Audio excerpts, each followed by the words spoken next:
पोरियत अल्लाह रखियो लुंड ते तशदुद वारे केस में सेशन जज घोटकी PTI अॻुवाण इफ़्तिख़ार लुंड जी उबूरी ज़मानत मंज़ूर कंदे ॿुधणी 28 मई ताईं मुलतवी करे छॾी। वधीक तफ़सील मालूम कयूं था Kaavish digital media reporting team जे रिपोर्टर अल्लाह वरायो बुज़दार खां।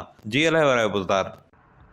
जी पोरियत अल्लाह रखियो लुंड जे तशदुद ऐं तज़लील वारे केस में हिकु दफ़ो ॿीहर मुख्य जवाबदार PTI घोटकी ज़िले जो सदर इफ़्तिख़ार अहमद लुंड ज़मानत जे लाइ घोटकी जे डिस्ट्रिक्ट एंड सेशन कोर्ट में पेश थियो, जंहिं बाद अदालत संदसि पूरी ज़मानत मंज़ूर करे वरिती आहे ऐं केस जी ॿुधणी ॿीहर 28 मई ते रखी वई आहे।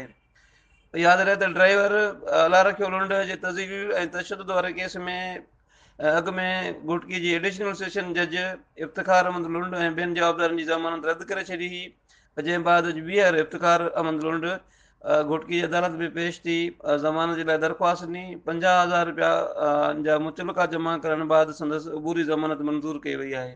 जी वॾी महिरबानी अल्लाह वरायो बुज़दार तफ़सीलनि खां आगाह करण जे लाइ।